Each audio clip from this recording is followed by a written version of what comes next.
2/3 the size of what it says on the little growing thing? Do they ever get that big? Okay, so especially if you're trying to fit it into a small yard. I have a small yard and I want to grow a fruit tree, but based on experience, you've seen the tags on the tree at the nursery and seen ones in people's yards in real life, and they don't match the description on the card.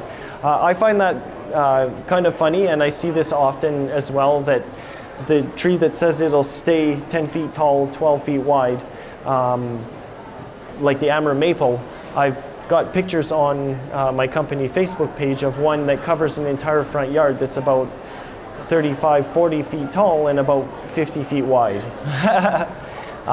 So for fruit trees, what I would recommend for a small yard, it depends on the face of your yard. If you've got full sun all day in your yard, I would recommend against a thin bark species like a cherry tree, although they are the perfect choice for a really small yard. Or you could plant ornamental grasses like the Karl Forster that grow nice and tall to cast shade on that sun-sensitive trunk.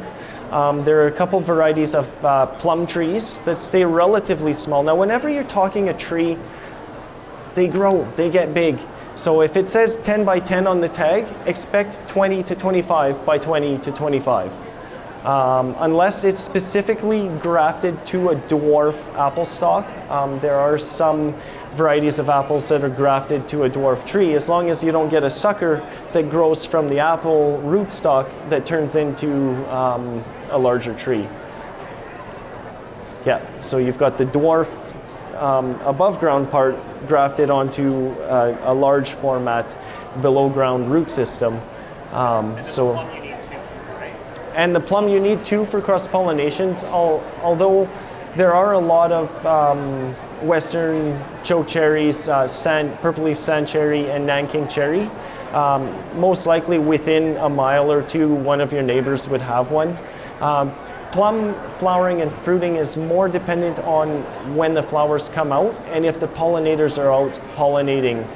You do need cross-pollination, but it doesn't guarantee that if you have two different varieties of plum in your yard that you're going to get plum fruit out of it. I really like pear trees, wonderful fruit trees, although they can get pretty big. I've seen some pear trees get 25, 30 feet tall. But they do make a really nice fruit. Hard as a rock off the tree.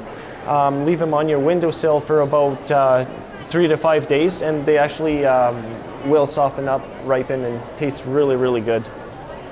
I think I lost my batteries. Anyways, so the Evans sour cherry for a small yard or a shrub rather than a tree. I get asked the question often, I want a tree, but I'm in either an infill lot or a newly developed area. Oftentimes I'll recommend putting a shrub rather than a tree. What's the best condition in my yard to plant it? Someone wants to give you an Evans cherry, and how much of a root base should you cut out on it? I would say ideally for every inch in diameter on the trunk, about a foot worth of root space. So if it's a 2-inch diameter tree, I would say your root ball should be about 2 feet in diameter at least. But of course, the roots keep the tree alive. Get as much roots as possible. If you can go bigger than 2 feet, go bigger. That was kind of a minimum recommendation for transplanting. And avoid south or west facing, because Evans cherry are thin bark. They're really prone to getting sun scald, or if that's the only place in your yard you have for it, plant some shrubs or tall growing ornamental grasses in front of it or west or south of it, so that you get shade on the trunk, so that you don't get as much problems with sun scald. But I would say a north or an east face would be better, or a well-shaded yard. Even if it is south or west facing, if you have shade, then it should be all right.